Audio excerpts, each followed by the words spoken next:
नमस्ते बच्चों, my self Jaiswal sir. हम पढ़ रहे हैं class 10th science acids bases and salts. Now we will solve some questions based on concentration. Also let us see one question based on indicator. So in text question 1, page number 18. Let there are 3 test tubes given and which contains in one water, in other acid, and in some it is base, but we do not know in which test tube which kind of solution is there. So by seeing or by any inspection it cannot be find it out, but we have a litmus paper of red color.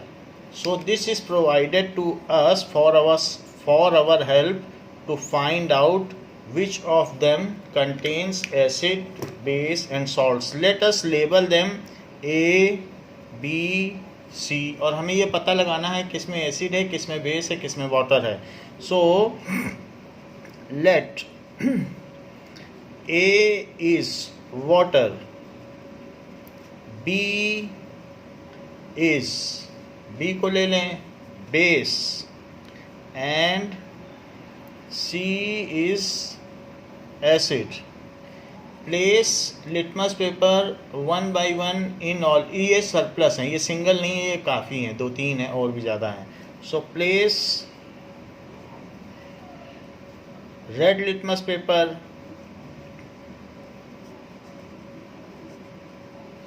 1 by 1 in all. 1 by 1 in all, तीनों में एक एक करके डालिए. 1 by 1 1 by 1 in all 3.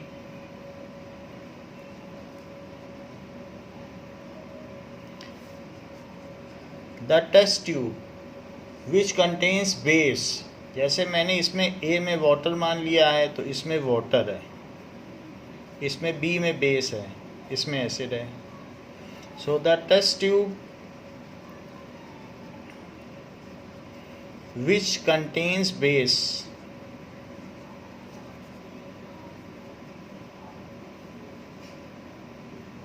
will convert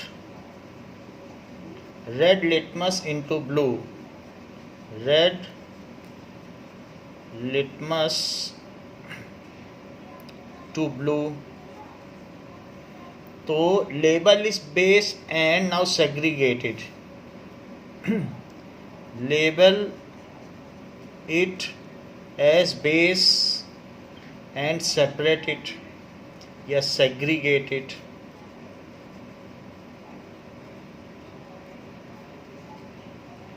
Now we are left with 2 test tubes.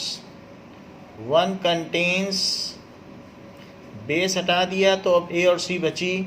And we are now left with blue litmus paper, क्योंकि हमारा litmus paper अब blue हो चुका है.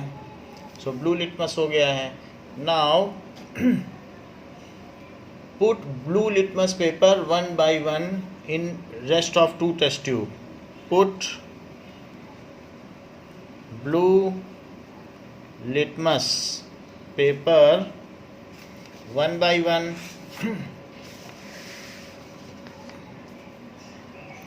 blue litmus 1 by 1 in 2 test tube. तो बाकी में भी डालिए.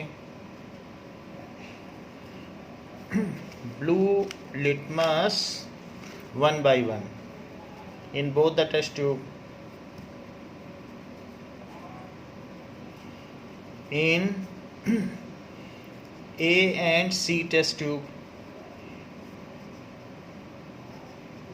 The test tube in which it changes into red. The test tube, that is C, in which Blue litmus changes into red.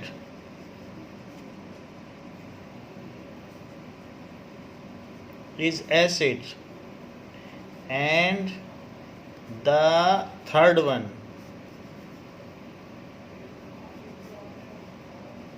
which is not affected by either red litmus or blue litmus, is water,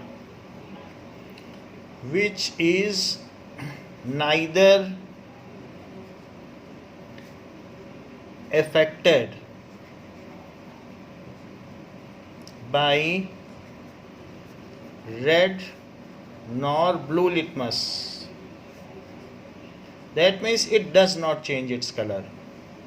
Is water. तो water कौन सा है? Test tube है. In this way we can find it out which test tube contains acid, which test tube contains base, and which is having water. Now let us come to in text question page number 22. So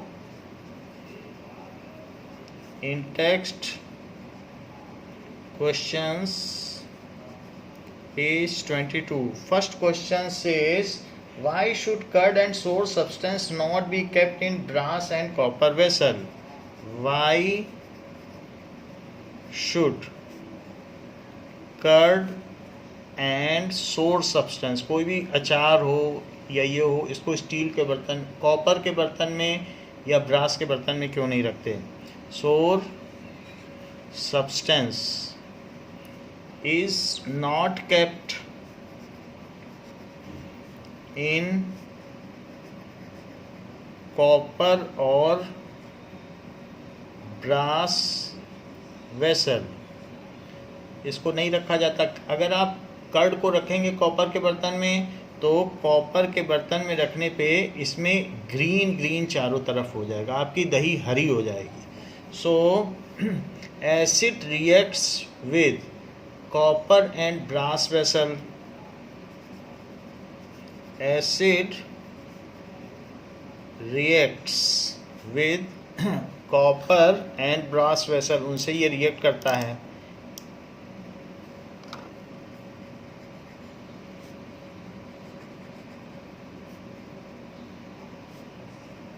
Brass vessel.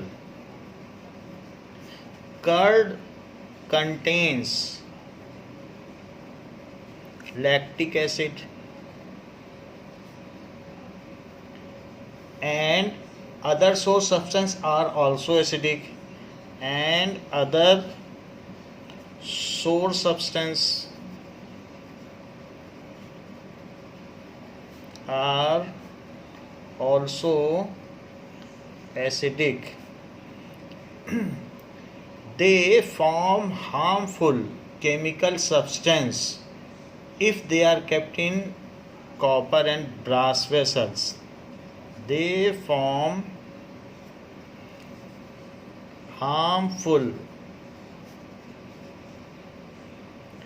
chemical substance if they are kept in copper या brass vessel. And the curd becomes unfit to eat. फिर उस curd को आप खा नहीं सकते, वो green हो गई. Brass vessel. And copper is also eroded and corroded. वो धीरे धीरे कॉपर से जब रिएक्ट करेगा तो आपका बर्तन भी धीरे धीरे डिके हो जाएगा. एंड तो which is unhealthy to eat. And such curd is unhealthy to eat.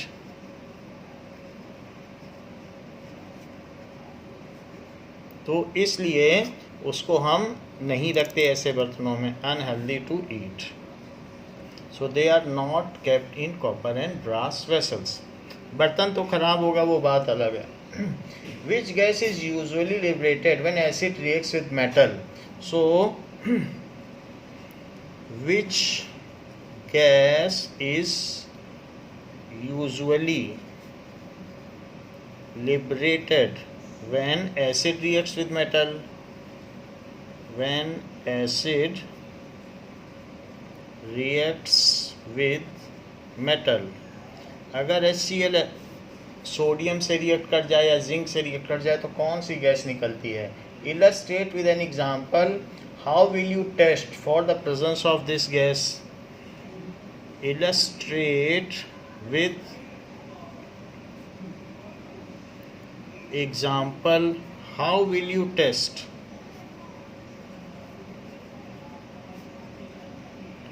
the presence of this gas.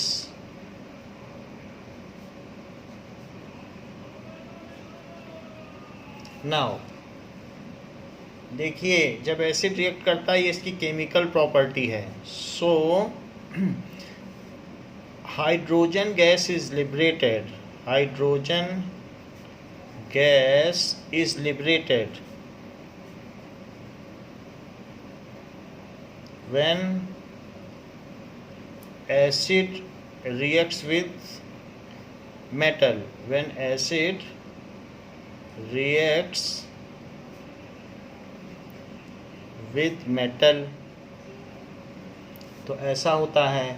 Now by an experiment it can be shown that जब भी एसिड मेटल से रिएक्ट करता है तो gas जो भी निकलती है. Take a test tube stand, और टेस्ट ट्यूब स्टैंड में एक टेस्ट ट्यूब ले लीजिए, उसके ऊपर कॉर्क लगा दीजिए एंड द ट्यूब को किसी सोपी सॉल्यूशन में डाल दीजिए, सोपी सॉल्यूशन से जाएगी. So this is kept inside it. ये कोई रबर ट्यूब है जो इसमें से आ रही है, तो सोप सॉल्यूशन है. और इसमें जिंक के टुकड़े डाल दीजिए, जिंक ग्रेन्यूल्स, और इसमें डाइल्यूट HCl डाल दें और zinc granules that is Zn granules ये डाल दें. तो जो HCl है वो मेटल से रिएक्ट करेगा जिंक से और ZnCl2 बना देगा और H2 गैस निकलेगी. That H2 gas being lighter it rises in air, तो ये हवा में ऐसे उठेगी. and if we bring a burning splint near it then it will burst with a pop sound, जिसका कि वीडियो आपको दिखाया जा चुका है. so in this way we can detect the presence of H2 gas. तो हम पता कर सकते हैं कि H2 गैस इसमें निकली हुई है. सो ये सारी चीज़ आप इसमें लिख देंगे कि कैसे आपने टेस्ट किया है. सोपी सॉल्यूशन में डालिए और being H2 being lighter than air rises in air. These are the soap bubbles. Soap bubbles containing H2. So इसमें क्या है, कंटेन कर रहा है H2 गैस. तो सोप बबल्स H2 गैस है and it burst with pop sound. So this confirms the presence of H2 gas is evolved during the reaction. तो इस रिएक्शन में हमने जिंक डाला, डाइल्यूट HCl डाला और सोप सॉल्यूशन में इस तरीके से कर दिया है. ये आपको पहले बताया जा चुका है. Now metal compound A reacts with dilute hydrochloric acid. कोई मेटल कंपाउंड है, बताया नहीं गया है. A reacts with dilute HCl, उससे रिएक्ट करता है टू प्रोड्यूस एफरवेसेंस, और बुलबुले देता है. प्रोड्यूस एफरवेसेंस ऐसा करता है. The gas evolve extinguishes a burning candle. जो गैस निकलती है इवॉल्व एक्सटिंग्विशेज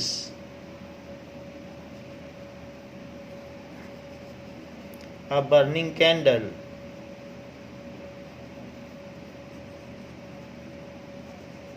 वो बर्निंग कैंडल को बुझा देती है, तो वो गैस CO2 हुई. तो right a balanced chemical reaction equation for the reaction if one of the compound form is calcium chloride. So right reaction if one of the product, उसमें से एक प्रोडक्ट क्या है, इज CaCl2 कैल्शियम क्लोराइड, उसमें से एक product CaCl2 है, तो पूरी रिएक्शन बताओ. ऐसा कह रहा है. नाउ कुछ चीज़ें इसमें आप देखिए कि ये बर्निंग कैंडल को बुझा देती है, जो ये गैस इसमें से निकल रही है. तो क्या क्या चीज़ें ली गई होंगी. डाइल्यूट हाइड्रोक्लोरिक एसिड में कुछ न कुछ मिलाया गया है, और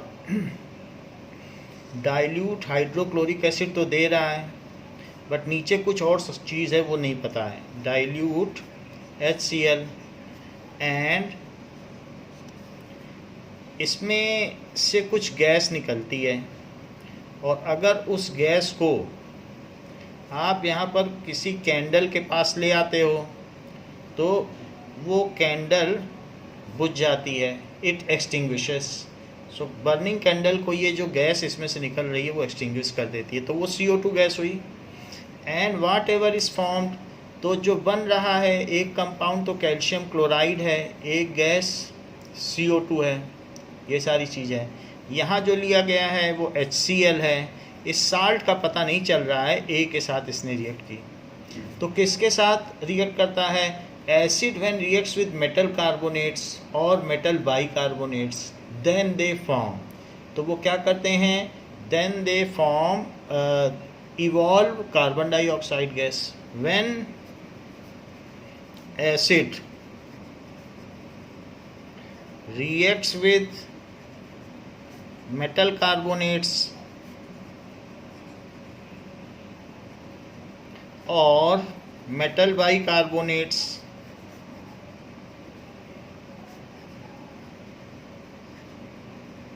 then they evolve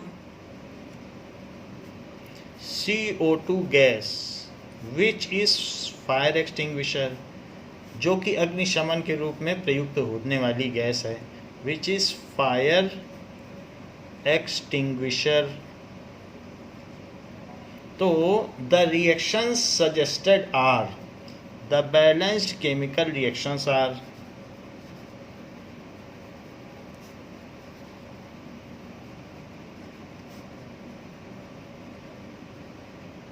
तो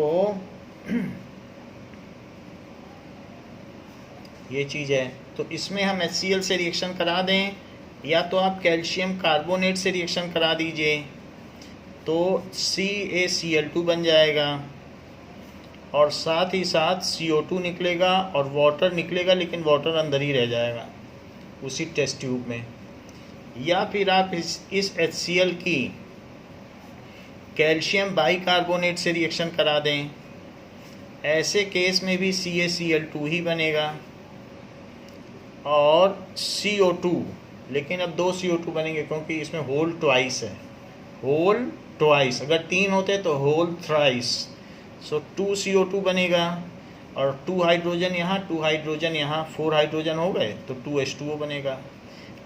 ये भी हो सकता है, ये भी हो सकता है. A is either calcium carbonate और कैल्शियम बाइकार्बोनेट, क्योंकि उसमें बताया गया था कि ए से रिएक्ट कर रहा है, तो ए के बारे में भी पूछा गया है. बैलेंस्ड की एक केमिकल रिएक्शन भी पूछी जा रही है और ए भी पूछा जा रहा है. सो ए इज आइदर कैल्शियम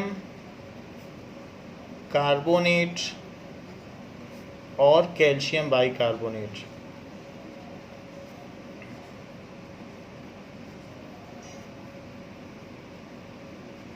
तो ये चीज़ पता चल गई कि ए इसमें क्या है.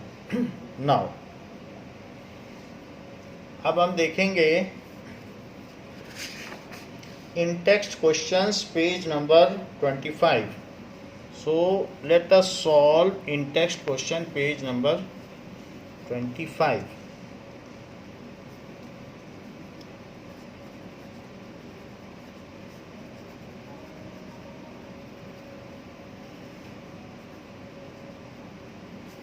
कहा गया है Y2HCl HNO3 etcetera show acidic character Y2HCl HNO3 etcetera show acidic character.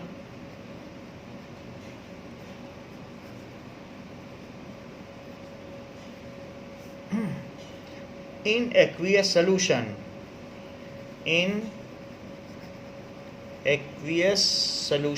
पानी में मिलाने के बाद ही वो क्यों एसिडिक करेक्टर शो करते हैं. While solution of compound like alcohol and glucose do not show acidic character, while alcohol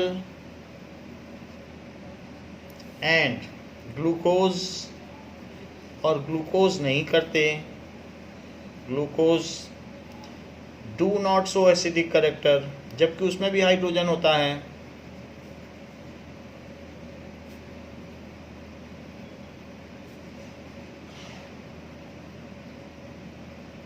ये चीज़ पूछी गई कि ये नहीं करते और ये करते हैं. तो देखिए इसमें है कि HCl HNO3 are electrolyte. Electrolyte क्या होता है?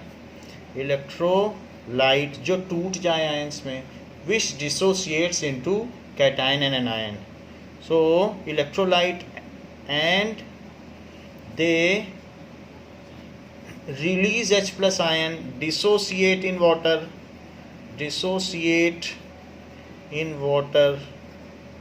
तो H प्लस बनाएगा और Cl माइनस बनाएगा. बट हम Cl माइनस की बात नहीं करेंगे. इसी तरीके से यहाँ NO3 माइनस की बात नहीं करेंगे. They dissociate in water and release H plus ion which causes acidity, जो कि which causes acidity, and all the acidic characters are shown by H plus ion, and all, चाहे लिटमस पेपर का colour change करना हो या जो भी चीज़ें हों, all acidic character is due to presence of H plus ions, H plus ion की वजह से है. वाइल एल्कोहल का फार्मूला होता है C2H5OH, इसमें भी H कम नहीं है. एंड ग्लूकोज जो कि C6H12O6 होता है. ग्लूकोज दो contain hydrogen remain in molecular form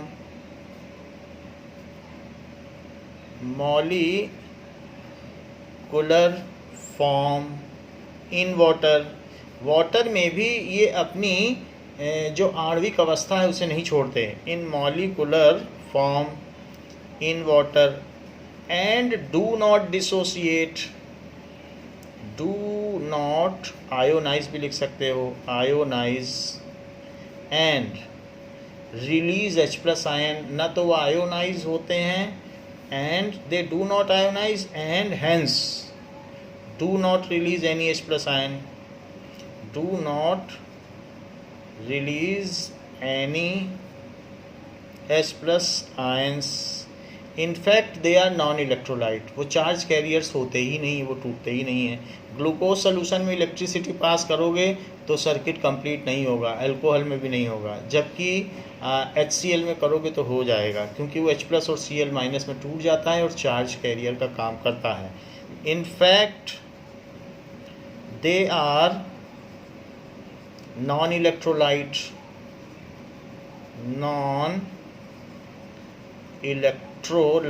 वो चार्ज कैरियर हैं ही नहीं. सो ये है. So they do not show acidic character, क्योंकि वो H प्लस आयन रिलीज ही नहीं करते H plus ion. So they do not show acidic character.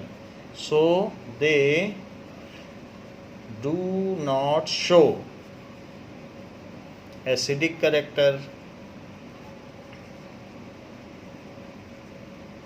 इस तरीके से वो अपना अम्लीय गुण शो नहीं करते, प्रदर्शित नहीं करते. अब अगला देखते हैं. इसी में का 25th पेज का इंटेक्स्ट क्वेश्चन नंबर 2 पूछा गया है कि why does an aqueous solution of an acid conduct electricity?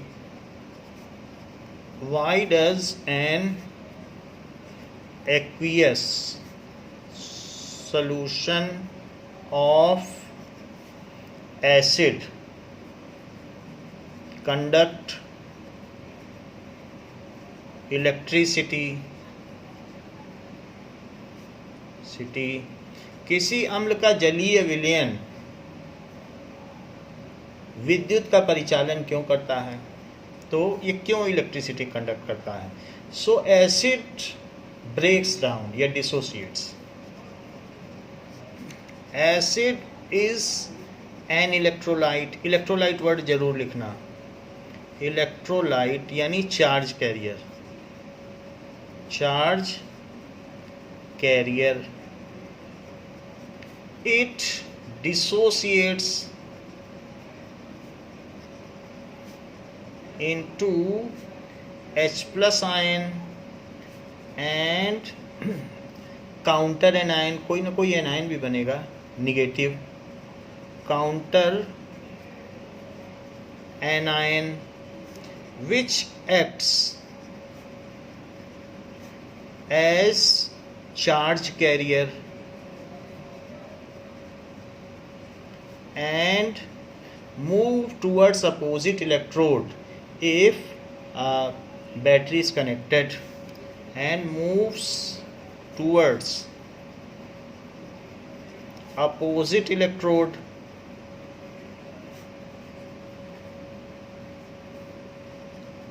when external potential difference source is connected, या simply battery लिख दो.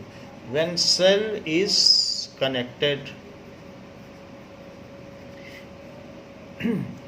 as they complete the circuit, as they complete the electric circuit या circuit, so they conduct electricity. इसलिए वे electricity conduct करते हैं. जैसे कि अगर हम दो अलग अलग कोई भी हो और उसमें दो चीज़ें हैं और उसमें सेल लगा दें और सेल के बाद एक बल्ब भी लगा दें इस तरीके से, और ये जो सलूशन है इसमें क्या है, आप चाहे तो इसको कॉर्क में डाल दें तो वो इस्टेब्लिश रहेगा, स्टेबल रहेगा. ऐसे कॉर्क में 2 पिन डाल दीजिए और तो H+ भी होगा और Cl- भी होगा. तो ये सारा पॉजिटिव है और ये सारा नेगेटिव है. तो H+ कहाँ जाएगा? इसकी तरफ अंदर जाएगा, बाहर में नहीं जाएगा. सॉल्यूशन के अंदर अंदर चलेगा, बाहर तो नहीं निकलेगा. तो ये लेकिन किधर जाएगा? जो H+ है that will move towards negative electrode. Cl- कहाँ जाएगा? Towards positive electrode. तो इस तरीके से ये सर्किट कंप्लीट करेगा. बाहर का सर्किट तो इलेक्ट्रॉन कंप्लीट कर देंगे, अंदर कंप्लीट करने के लिए इन्हीं को चलना पड़ेगा. तो इस तरीके से ये टूट जाता है. H+ आयन और काउंटर एनायन में हर एक एसिड टूट जाता है और इलेक्ट्रिसिटी को कंडक्ट करता है.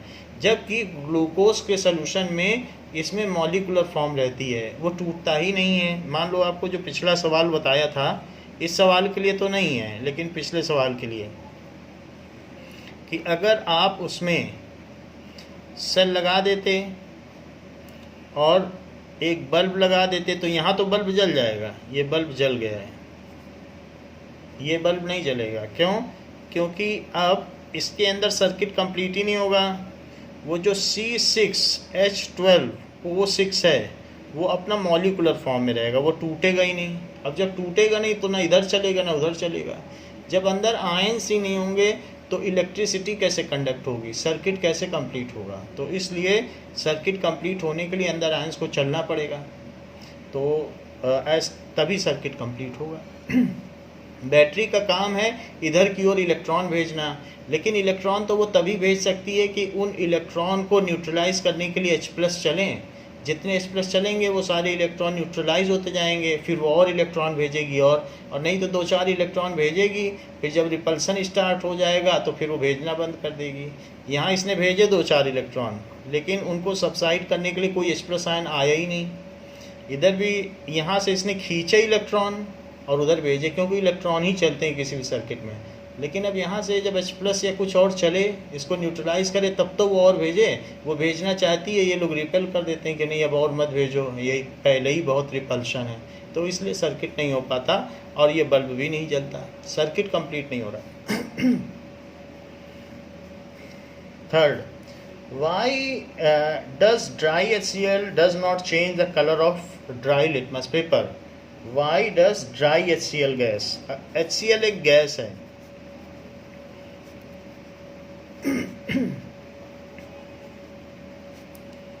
does not change the color of dry litmus paper? तो अगर हम H2SO4 और NaCl सोल्यूशन को मिलाएं तो क्या होगा, ये हमने पहले भी किया है कि HCl गैस निकलेगी। तो इस तरीके के हमने एक्सपेरिमेंट पहले आपकी बुक में ही हैं कि अगर इसमें H2SO4 डाल दें और NaCl डाल दें तो H2SO4 प्लस NaCl, तो ऐसा करने पर Na2SO4 अंदर ही अंदर बन जाएगा और HCl निकलेगा। HCl गैस है तो वो बाहर निकलेगी, वो ड्राई HCl। तो ये चीज़ की जा चुकी है, इसमें NaCl नीचे पड़ा है, नमक, तो ये है ड्राई HCl। और अब अगर मैं ड्राई HCl के पास एक लिटमस पेपर लाऊं तो वो वैसे तो एसिड है तो उसे रेड कर देना चाहिए, तो मैंने ये ब्लू लिटमस पेपर इसके पास किया है, ब्लू लिटमस पेपर। सो dry HCl gas, hydrochloric acid ना बोल के हाइड्रोजन क्लोराइड गैस बोलना, इसको जब गैस हो तो हाइड्रोजन क्लोराइड गैस बोला जाएगा। सो ड्राई HCl गैस, और अगर वाटर में हो तो हाइड्रोक्लोरिक एसिड बोला जाएगा। Dry HCl gas do not contain H+ ions, it remains in molecular form, क्योंकि उसको तोड़ने के लिए जो एनर्जी चाहिए वो हाइड्रेशन से आती है। जब पानी इसको घेरेगा तो उस घेरने से जो एनर्जी निकलती है उसी से ये टूटेगा। तो यहाँ तो कोई वाटर नहीं है कि इसको घेर रहा हो, हाइड्रेशन कर रहा हो, एक्वियस बना रहा हो, तो एनर्जी कहाँ से मिलेगी, तो बॉन्ड कहाँ से टूटेगा। सो it remains in molecular form. Molecular form का मतलब है कि ये HCl बन के रहता है। HCl कैसे बन के रहता है कि हाइड्रोजन के पास 1 इलेक्ट्रॉन है और क्लोरीन के पास 7 इलेक्ट्रॉन है, तो ये लोग आपस में टूटते नहीं, कहते हैं हम लोग चलो तुम डुप्लेट पूरा कर लो और हम ऑक्टेट पूरा कर लें और एक साथ रहें। तो इसलिए ये लोग अपना बॉन्ड नहीं तोड़ते, वाटर में तोड़ देते हैं, क्योंकि वाटर इसका जब हाइड्रेशन करता है चारों तरफ से टकराता है तो इसको भी घेर लेता है, इसको भी, तो उस एनर्जी से बॉन्ड टूट जाता है। बट बाहर ये चीज़ संभव नहीं है, उसको कोई एनर्जी ही नहीं दे रहा है। So it remains in molecular form as it does not, form में रहता है, as it does not contain H+ ion, so it does not change the color of dry blue litmus paper, as it does not contain H+ ion, so it does not change the color of dry blue litmus paper to red। वैसे यहाँ answer पूरा हो जाता है। However, if litmus paper is moist, then that water is utilized for breaking this bond and create H+ ion. However, कुछ बच्चे चाहें तो ऐसा लिख सकते हैं, ज़रूरी नहीं है, यहाँ तक बात पूरी है. However, if लिटमस पेपर जो ब्लू है, लिटमस पेपर इज मॉइस्ट, अगर उसमें पानी लगा हुआ है, then that water is utilised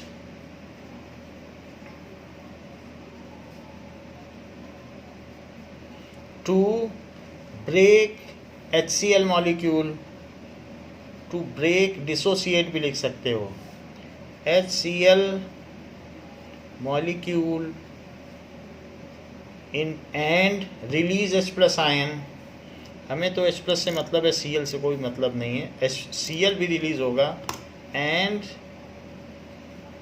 release H+ ion which changes the litmus paper red, which changes the litmus paper red. वो लिटमस पेपर को रेड कर देगा, और ड्राई वाले को तो नहीं करेगा क्योंकि ये मॉलिक्यूल बना रहेगा. पानी लगा दोगे लिटमस पेपर पे तो वो रेड हो जाएगा, क्योंकि उस वाटर से ये टूटेगा भी और इसी H+ का हाइड्रेशन भी होगा. अब जरा देखो फोर्थ,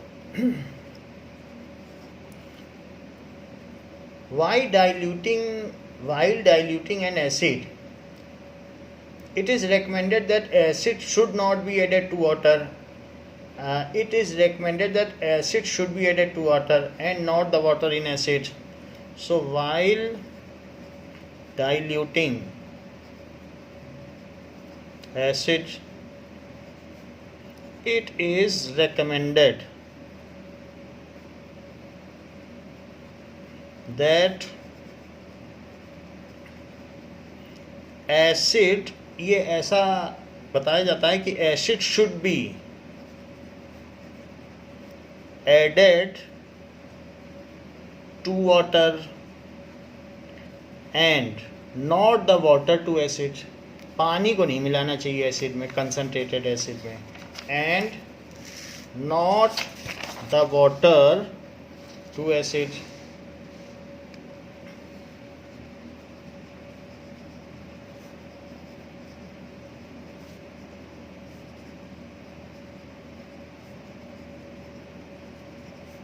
तो ऐसा हमें क्यों करना चाहिए?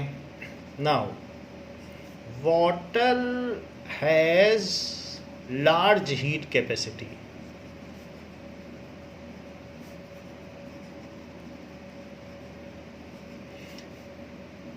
Even after supplying water a large amount of heat, its temperature rises a little.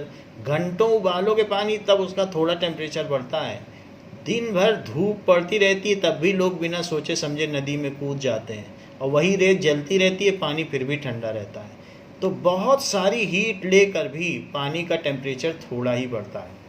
So water has large heat capacity even after supplying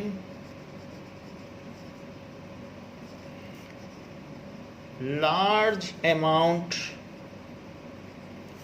of heat energy, बहुत सारी इसको हीट एनर्जी दो, its temperature rises a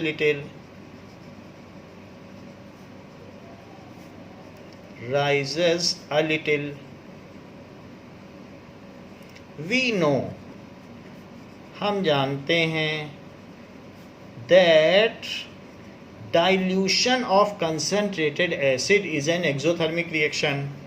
Dilution of concentrated acid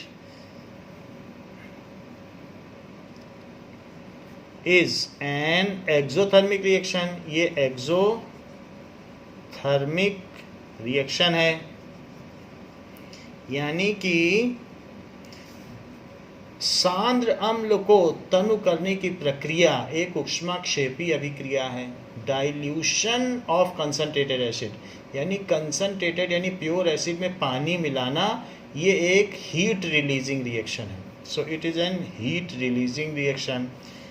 so this heat is easily absorbed by water and there is only a little rise in temperature. क्योंकि हमने अब ऊपर ही बता दिया कि कितनी भी हीट दे दो थोड़ा टेम्परेचर बढ़ेगा. This large amount of heat of released heat, जो हीट रिलीज हुई है, heat is easily absorbed by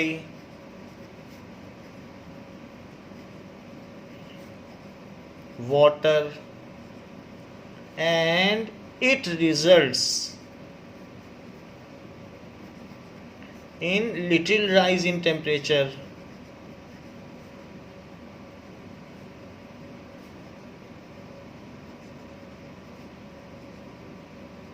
So it is safer process. So it is safer process, इसलिए ये सेफ प्रक्रिया है. On other side, if water is added to acid, then अगर acid में water मिलाया जाएगा, then due to lesser heat capacity of acid, तो क्या होता है, the amount of heat released is not well absorbed by acid, then क्योंकि उसकी हीट कैपेसिटी कम है तो ऊष्माधारिता उसमें कम है. So then the amount of heat is not well absorbed by acid, and there is always a chance of there is always a chance of splashing the acid. Splash हो जाएगा acid, ऊपर चारों तरफ बिखर जाएगा. स्प्लैशिंग द एसिड, जैसे पानी में लाठी मारो तो पानी कैसे उछलता है, उसी को स्प्लैश कहते हैं. सो स्प्लैशिंग द एसिड और ब्रेकिंग द बीकर.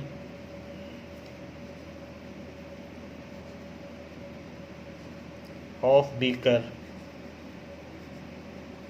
इतनी हीट निकलेगी कि वो ग्लास को ब्रेक कर देगा. So it is dangerous. Which is dangerous?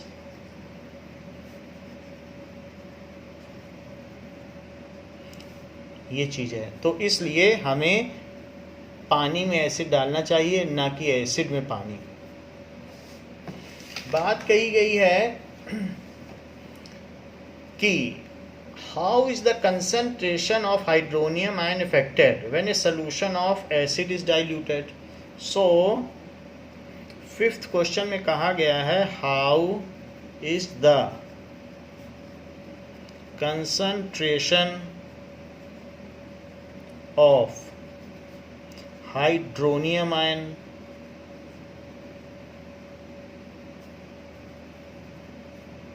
affected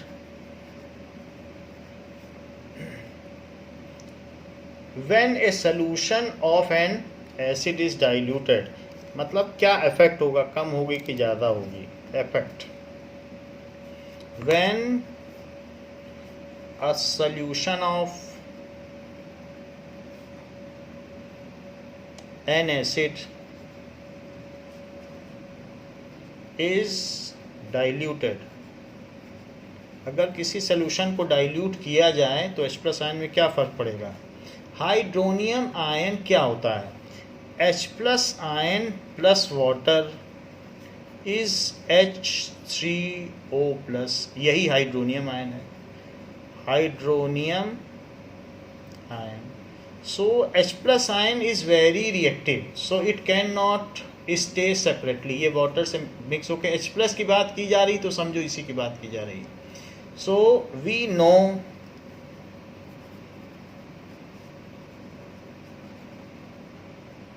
that concentration is number of moles of H plus ion upon volume of solution in liter. In litre तो मोल पर litre होती concentration.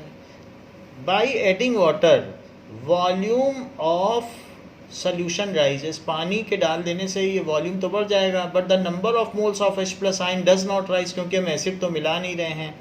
By adding water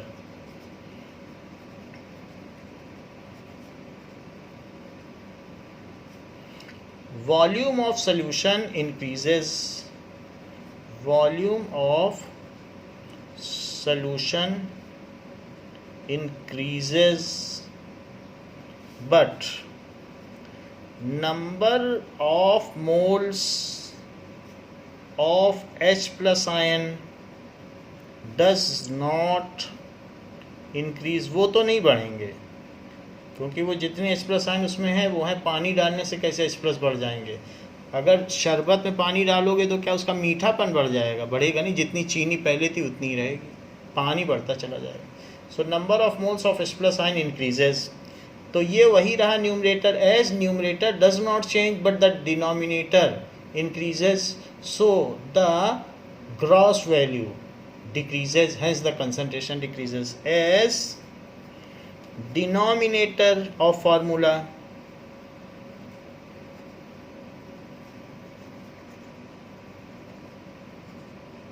increase हो रहा है,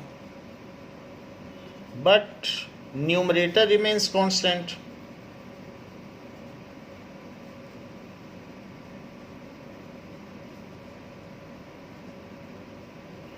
सो concentration decreases.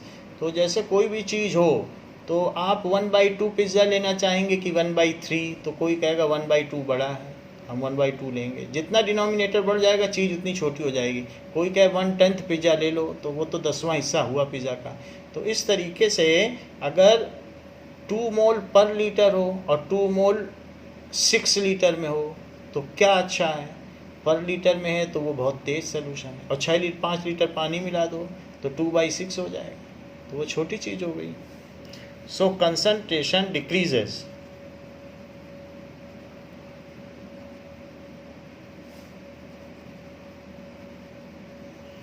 आप एक bottle में HCl लो, नदी में जाके डाल आओ, तो क्या वो ज़्यादा कंसनट्रेटेड है? कुछ कंसनट्रेटेड नहीं है. उसमें लोग फिर भी नहाते रहेंगे तो H प्लस आयन दूर दूर हो जाएंगे. पर लीटर में 1-2 H प्लस आयन बचे रहेंगे. सी में डाल आओ तो और कम हो जाएंगे. तो उसमें वो देखा जाता है कि 1 लीटर में या 1 बॉटल वाटर में कितने H प्लस आयन हैं. तो पानी डालने से H प्लस आयन पर लीटर में थोड़ी ना बढ़ेंगे. अब देखिए, नाउ कहा गया है कि how is the concentration of hydroxide ion. How is the concentration of hydroxide ion OH minus ion affected. तो वो कैसे अफेक्ट होगी?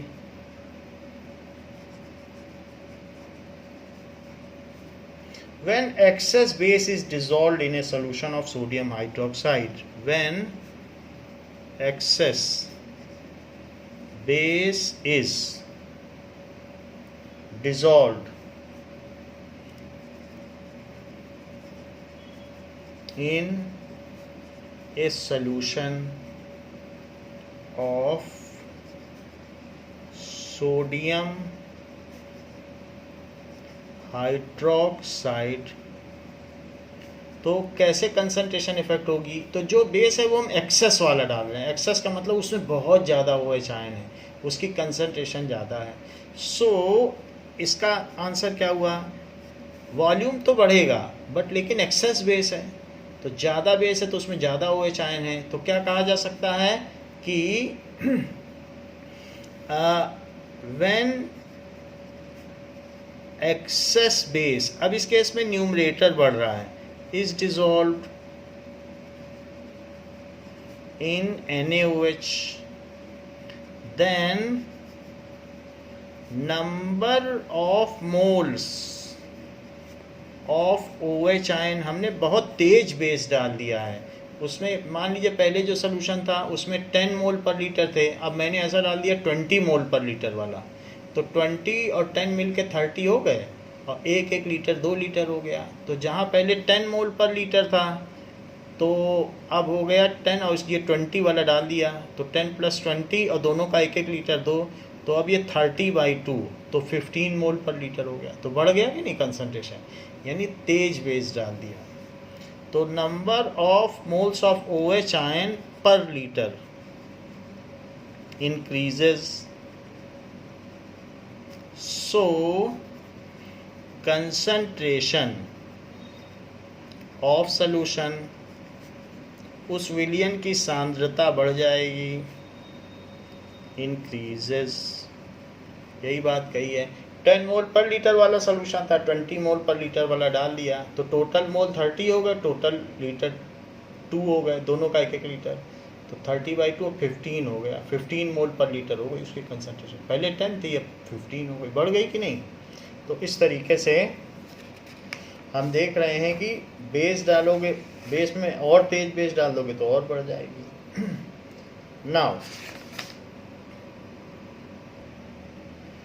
now exercises,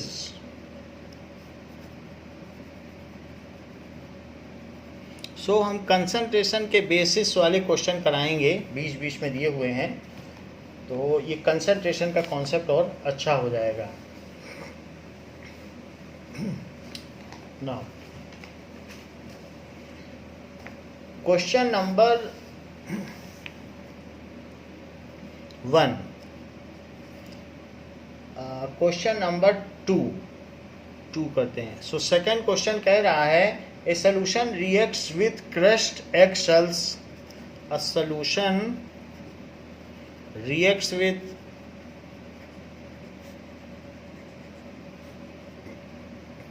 crushed egg shells. तो to give a gas that turns lime water milky, to give a gas that turns lime water milky, तो आपसे पूछा जा रहा है द सॉल्यूशन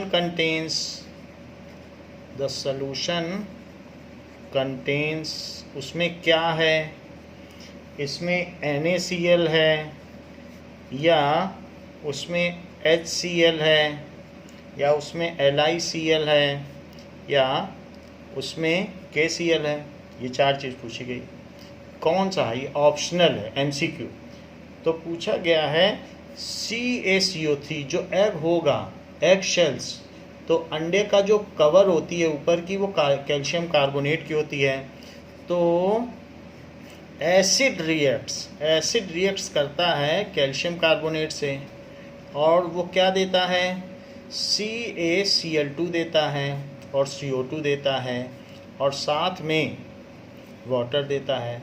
तो ये जो CO2 है, इट टर्न्स, ये क्या करती है, it turns lime water milky, ये चूने के पानी को दूधिया बना देती है। तो इसलिए ये आंसर करेक्ट है। जबकि salt can not react with other salt और सॉल्ट की कोई रिएक्शन नहीं है, तो इसलिए ये रिएक्शन होगी acid reacts calcium carbonate to give ये CO2 fire extinguisher gas. Next is third question, कहा गया है 10 ml सोल्यूशन ऑफ NaOH। हमने एसिड बेस टाइट्रेशन का एक वीडियो दिखाया था। सो 10 ml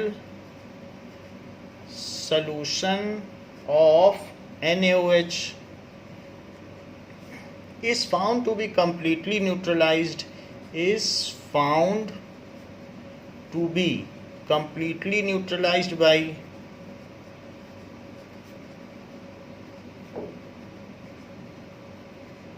by 8 ml of given solution of HCl, 8 ml of given solution of HCl, आप कहेंगे अगर ये 10 ml है NaOH तो 10 ml से ही होना चाहिए, लेकिन हर एक की अपनी अपनी कंसंट्रेशन होती है, तो किसी में पानी ज़्यादा मिला है, किसी में कम मिला है, तो ये नहीं देखना है कि कितने ml है, उसमें OH आयन कितने हैं वो चीज़ ज़्यादा मैटर करती है, और इसमें H आयन कितने हैं। तो अगर ये न्यूट्रलाइज हो रहा है तो इसके 10 ml में, और इसका मतलब है कि इसका 8 ml सोल्यूशन ज़्यादा तेज है, ज़्यादा कंसनट्रेटेड है, लेकिन इसमें जितने H+ हैं उतने ही इसमें OH हैं, तभी ये न्यूट्रलाइज हो पा रहा है। तो पानी डाल दोगे किसी में तो बढ़ता चला जाएगा, लेकिन उससे कोई फ़र्क नहीं है। अगर इसमें और 10 ml डाल दोगे तो 20 ml हो जाएगा, लेकिन फिर उस पूरे 20 ml लगेगा इसको न्यूट्रलाइज करने में। तो it matters that how much OH ion is there, it does not matter what is the volume. तो न्यूट्रलाइजेशन करने के लिए H+ और OH आयन इक्वल होने चाहिए। दो अलग अलग सैंपल हैं, दोनों की अलग अलग कंसनट्रेशन है। If we take 20 ml of same solution, अब देखो उसी की बात कर रहा है कि सेम सोल्यूशन है। If we take 20 ml of same solution, तो 20 ml अगर इसका सेम लोगे, so how much HCl is required to neutralize it? So how much HCl is required to neutralize it? दोनों अगर न्यूट्रलाइज हो जाएंगे तो वाटर बन जाएगा और NaCl बन जाएगा, नमक का पानी, फिर उसको पी सकते हो। अलग अलग पियोगे तो इससे भी जान जाएगी, इससे भी जान जाएगी, मिला के पी लोगे न्यूट्रलाइज हो गया तो कुछ भी नहीं होगा। तो इस तरीके से अगर मैंने डबल ले लिया तो इसका भी डबल अमाउंट चाहिए, क्योंकि डबल OH लोगे तो डबल H भी चाहिए। तो इसके 4 ऑप्शन दिए हैं, 4 ml, 8 ml, now 12 ml and 16 ml। तो जब आपने बेस डबल किया है तो आपको एसिड भी डबल लेना होगा। सो 16 ml is the correct answer. देखिए नाउ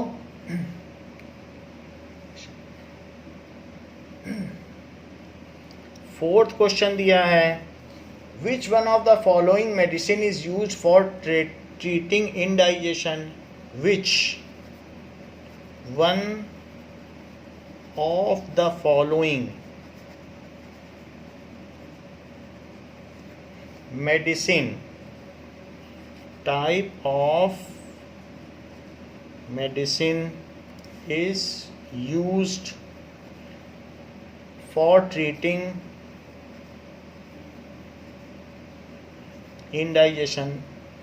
ये सभी चीज़ें हम लोग को पता है कि हम लोग MgOH होल ट्वाइस पीते हैं, मिल्क ऑफ मैग्नीशिया, जिसको डाइजीन भी कहते हैं।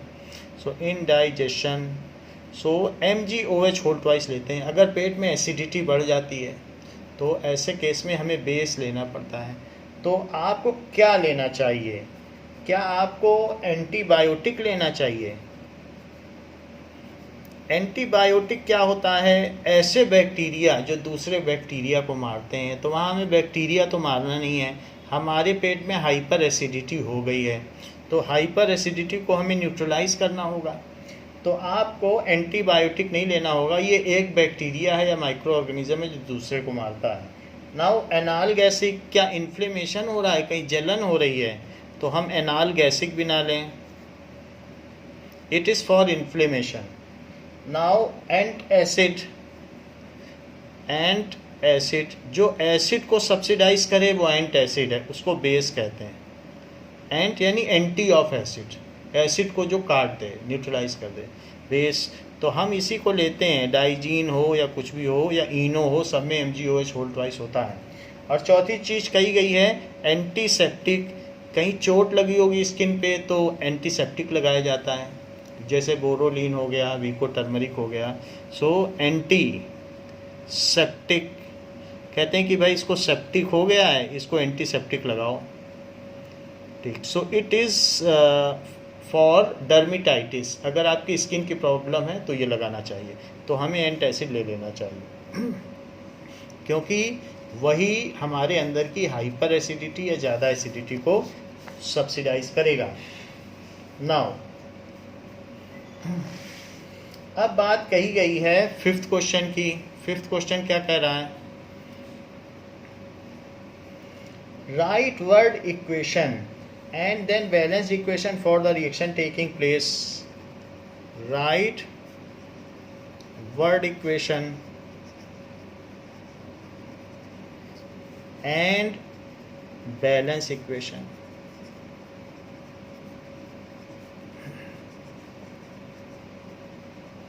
तो पहली चीज क्या कही गई है? Dilute sulphuric acid reacts with zinc granules. So dilute sulphuric acid, ये हो गया, dilute sulphuric acid reacts with zinc granules. Zinc granules तो क्या बन जाएगा? ZnSO4 और प्लस H2, ये बन जाएगा। लेकिन आपको वर्ड इक्वेशन भी लिखनी है, तो हमने बैलेंस इक्वेशन लिख दी। तो आप लिख दीजिए डाइल्यूट सल्फ्यूरिक एसिड है तो लिख लें कि डाइल्यूट सल्फ्यूरिक एसिड, ये वर्ड इक्वेशन बोली जाती है, plus zinc gives zinc sulphate. इसको हमें पहले लिखना चाहिए था, और प्लस हाइड्रोजन गैस। तो ये वर्ड इक्वेशन हो गई और ये उसकी करस्पॉन्डिंग बैलेंस रिएक्शन हो गई। सेकेंड में कहा गया है कि dilute hydrochloric acid reacts with magnesium ribbon. So dilute hydrochloric acid, hydrochloric acid यानी वाटर में मिक्स है, तभी इसे हाइड्रोक्लोरिक एसिड कह रहे हैं। It reacts with magnesium ribbon, तो मैग्नीशियम लिख दीजिए। सो मैग्नीशियम,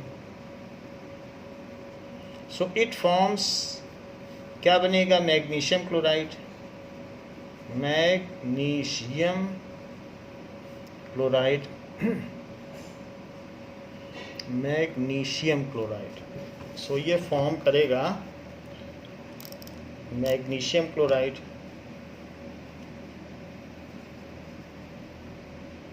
प्लस और क्या बनेगा? कभी भी मेटल के साथ एसिड की रिएक्शन होती है तो हाइड्रोजन गैस निकलती है, तो हाइड्रोजन गैस, ये चीज़ है।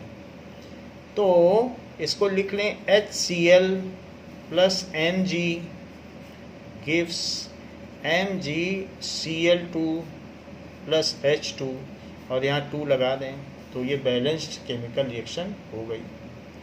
थर्ड कहा गया है कि dilute sulphuric acid reacts with sulphur powder, aluminium powder. So dilute sulphuric acid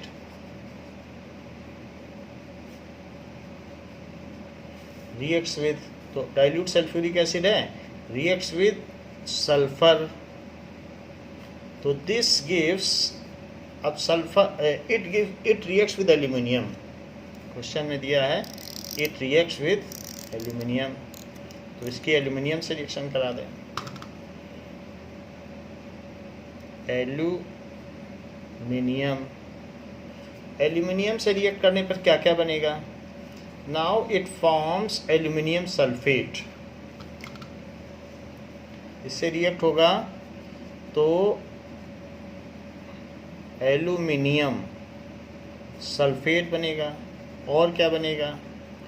चूंकि एसिड है और मेटल है तो हाइड्रोजन गैस निकलेगी, hydrogen gas. Dilute sulphuric acid है तो H2SO4 लिखें। जब भी डाइल्यूट हो तो हमें यहाँ एक्वियस लिख देना चाहिए, पिछली दो रिएक्शन में भी हमें लिखना चाहिए था। प्लस Al सॉलिड लिख दो क्योंकि मेटल है, सॉलिड है। सो Al2SO4 होल थ्राइस, इसकी वैलेंसी यहाँ और सल्फेट की वैलेंसी यहाँ। अब ये भी एक्वियस ही है, सॉल्ट है तो सॉल्ट पानी में घुल के रहेगा। और H2 तो इसको गैस लिख दें और इसको ऐसे दिखा दें। तो इस तरीके से हम दिखा सकते हैं। Now it is said dilute hydrochloric acid reacts with iron filings. So dilute hydrochloric acid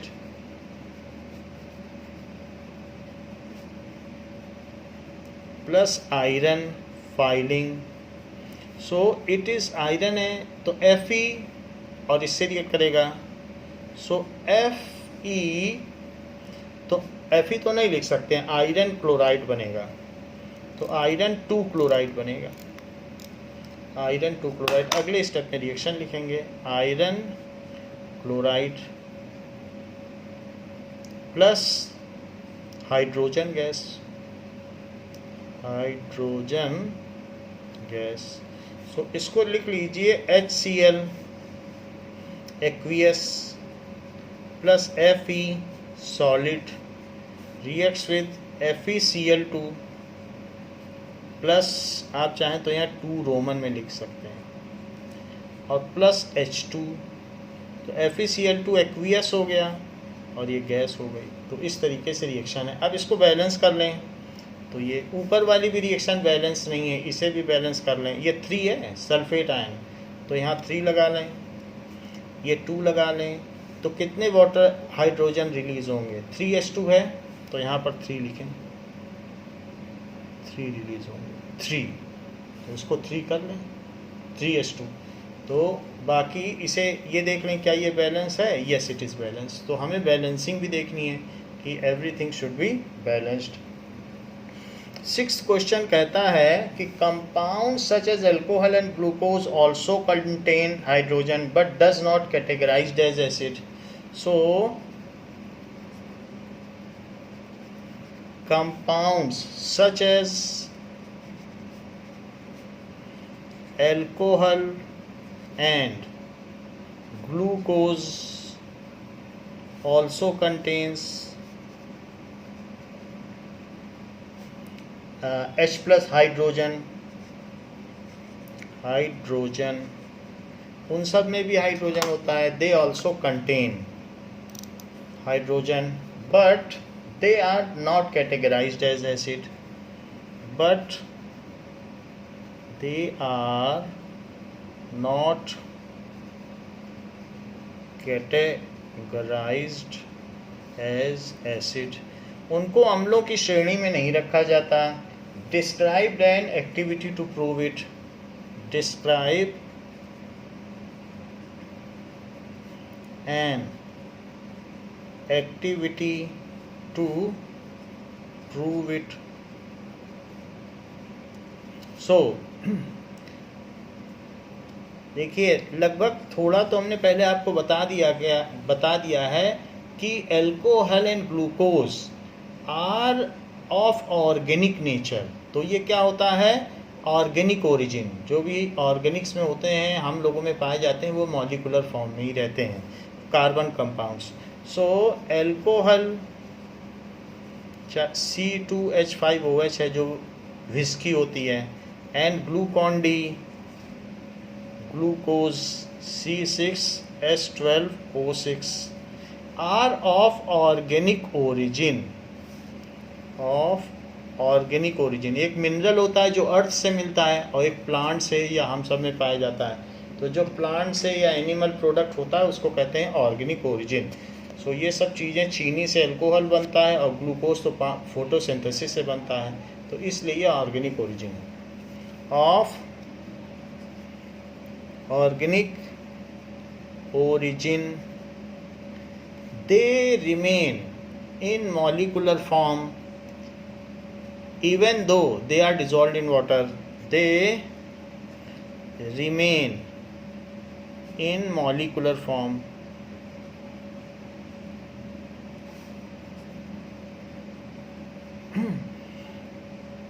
and do not dissociate in water.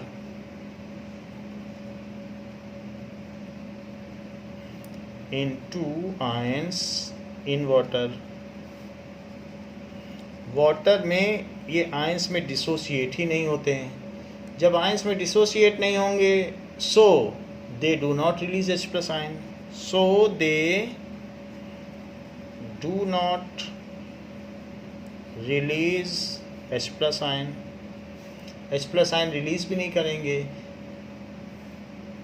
They if there aqueous solution में हम ऐसा करें कि ब्लू लिटमस पेपर डिप करें, then it does not get converted into red. तो इससे पता चलता है कि इसमें ये एक्सपेरिमेंट की बात अगर कही गई है, if blue litmus paper is dipped in aqueous solution of either of these, तो इनके अगर हम जलीय विलयन में डालें तो क्या होगा? aqueous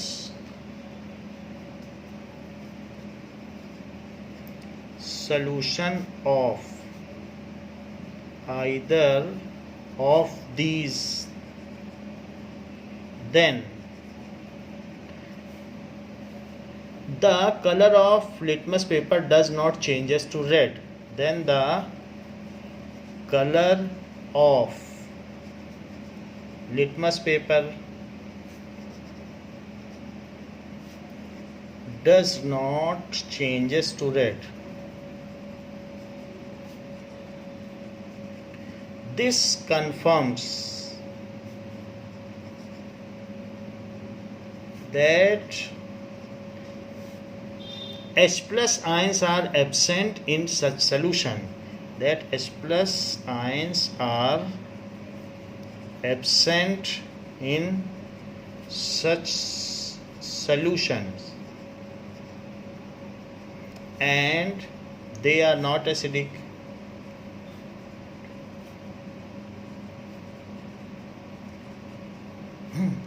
सेकेंड एक और भी एग्जाम्पल हो सकता है, if two terminals of battery is dipped in their aqueous solution, then bulb does not glow and circuit does not complete. If two electrodes या टर्मिनल इलेक्ट्रोड्स या फिर आप टर्मिनल बोल दें, जो दो अलग अलग पॉजिटिव और नेगेटिव टर्मिनल हैं, are dipped in aqueous solution of this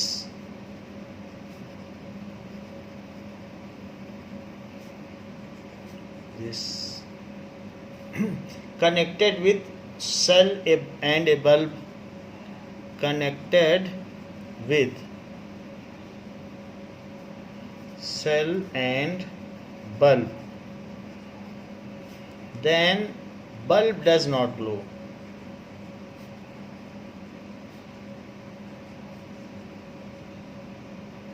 This confirms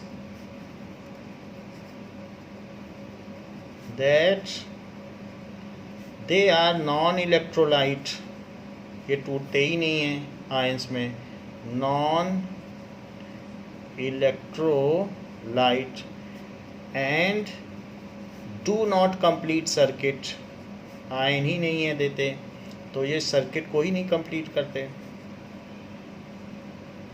तो इससे भी पता चलता है जब सर्किट ही कंप्लीट नहीं करते तो क्या H आयन देंगे और क्या OH आयन देंगे। बात कही गई है कि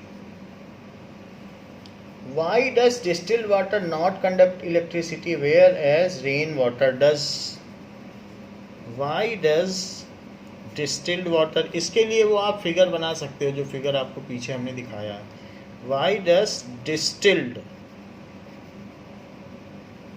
वाटर, डिस्टिल्ड वाटर का मतलब है स्टीम को ठंडा करके आप उसको कहीं कलेक्ट कर लो तो उसे डिस्टिल्ड वाटर कहते हैं। सो वाटर को बॉईल करो फिर उसकी स्टीम को कूल करके अलग कलेक्ट कर लो। Why does distilled water does not conduct electricity?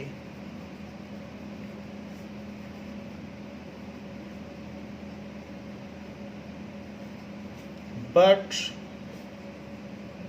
Rain water does.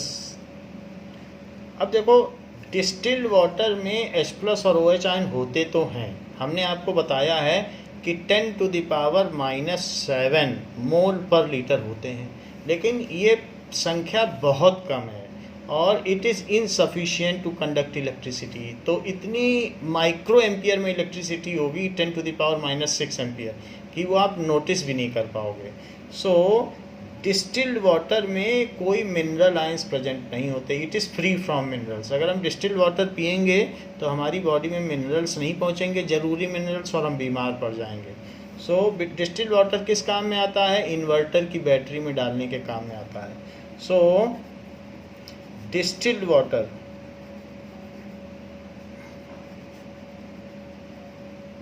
Is pure water, it is free from mineral ions.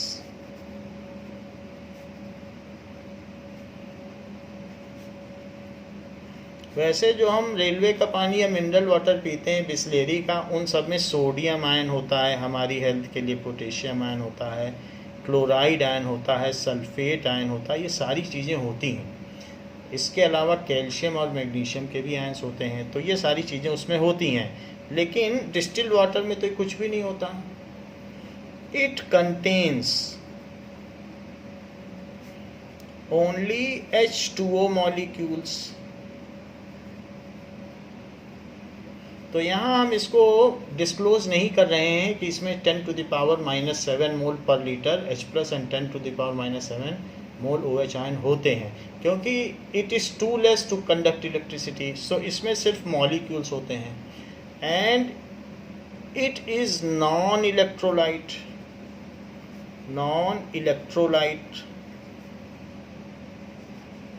as it is free from ions.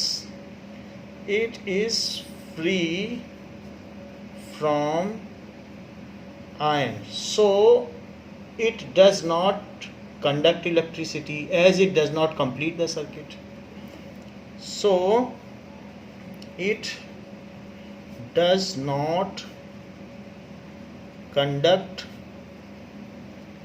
electricity as it does not complete the circuit.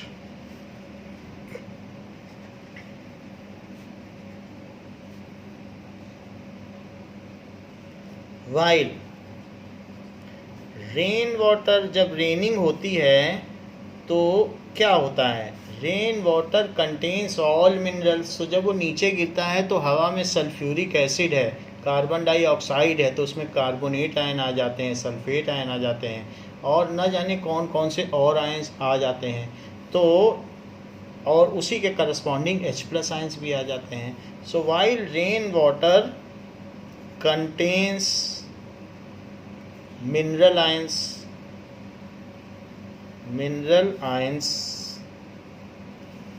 कैसे आ जाते हैं?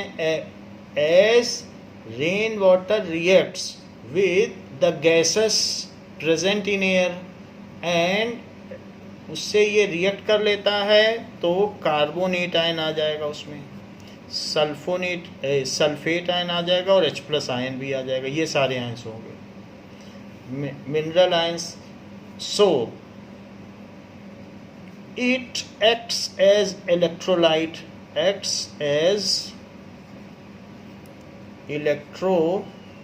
ये electrolyte की तरह act करता है, and beer charge, तो इसलिए, and conduct electricity bye completing the circuit.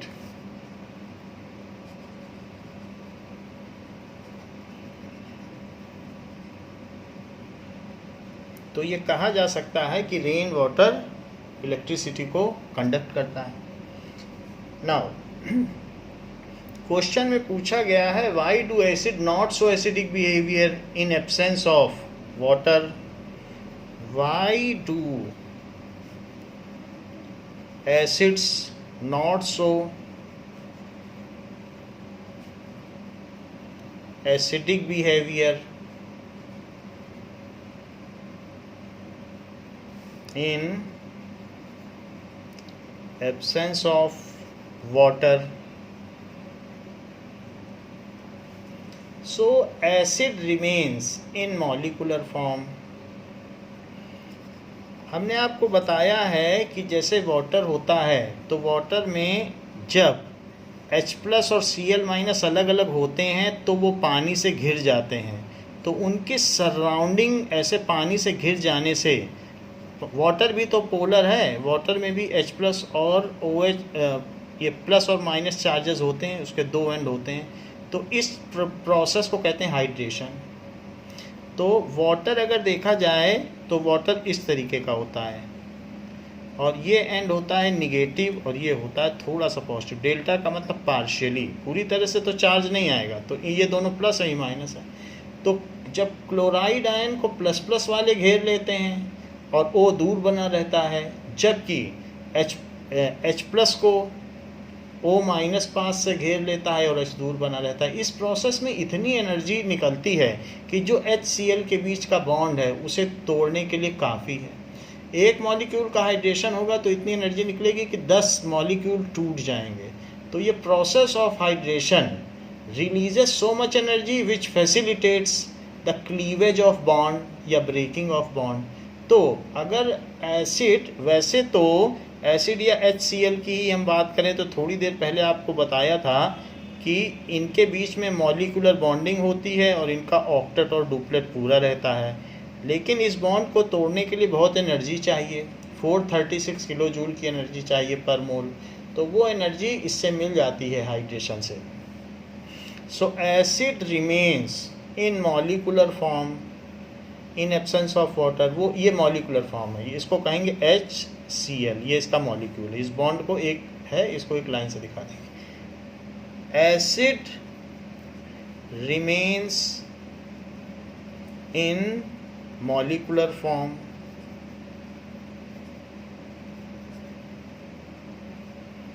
in absence of water,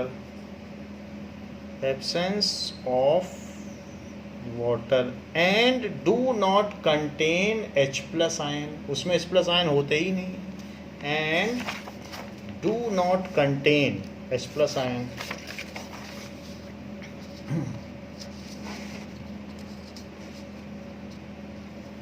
Now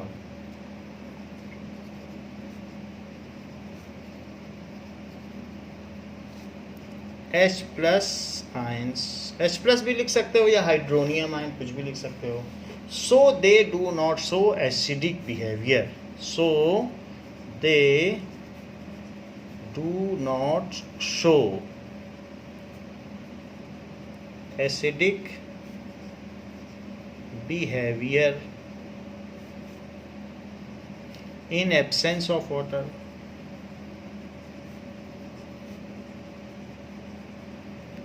While in presence of water, presence of water में क्या होता है, acid dissociates into H plus ion and corresponding anion which later on get hydrated, and H plus converts into hydronium ion and it shows acidic behavior। तो इतना वैसे answer इसका काफ़ी है जितना हम लोगों ने लिख दिया है। Now 14th question, what is neutralisation reaction, give example. So what is neutralisation reaction,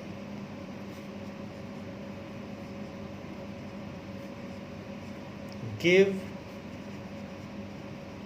examples दीजिए। सो व्हेन इक्विमोलर अमाउंट, जितने मोल एसिड के हों उतने ही मोल बेस के हों। When equimolar solution, equimolar solution of acids and bases is mixed, यदि उनको mix कर दिया जाए, then they react with each other to form water and salt, बनाते हैं। This is called neutralization reaction, neutralization reaction, ये दोनों जो अम्ल और क्षार हैं, एसिड और बेस, वे एक दूसरे को उदासीन कर देते हैं। तो इस प्रकार की अभिक्रिया को उदासीनीकरण की अभिक्रिया कहते हैं। जैसे कि HCl और NaOH, अगर दोनों के ऐसा सोल्यूशन लो कि 1 मोल H+ हो 1 मोल OH हो, उसको कहेंगे इक्विमोलर। तो इक्वल नंबर होने चाहिए ना पार्टिकल। 1 मोल तो आप जानते हो कितना होता है, अवागाड्रो नंबर। तो अगर दोनों का इक्विमोलर सोल्यूशन लिया जाए, हमने दिखाया था एक आपको कि एक रेड सोल्यूशन था और एक पर्पल था, वो ग्रीन हो गया था, उसके ऊपर लिखा था इक्विमोलर सोल्यूशन। तो ये बात ज़रूरी है कि दोनों के मोल सेम हो, उसी वीडियो में लिखा था। तो that is NaCl plus H2O, तो NaCl बन जाएगा और H और OH मिलकर H2O बन जाएगा। तो ये सॉल्ट है और ये बना वाटर, और ये चीज़ हुई एसिड और ये हुई बेस। इसी तरीके से अगर मैं H2SO4 ले लूँ और साथ में CaOH होल ट्वाइस, तो ये एसिड हो गया और ये बेस हो गया। 2 H+ के लिए 2 OH लिए, तो ऐसे केस में CaSO4 बन जाएगा और साथ ही साथ ये 2H और 2H4H और 2O, तो 2H2O बन जाएगा। तो फिर से कैल्शियम सल्फेट जो कि एक सॉल्ट है और प्लस वाटर, ये बन जाएगा। So these are 2 examples of neutralization reactions. तो इस तरीके से हमने कंसंट्रेशन के बारे में पढ़ लिया है कि कंसंट्रेशन क्या होती है। तो कॉन्सेप्ट ऑफ pH क्या है, और ऐसे कुछ इम्पॉर्टेंट कंपाउंड्स जो हमारे रोज़मर्रा में काम आते हैं वो भी हम देखेंगे, जैसे bleaching powder, plaster of Paris, baking soda, sodium hydroxide. इसको हम अगली क्लास में देखेंगे। इस क्लास के लिए बच्चों इतना ही। Thank you.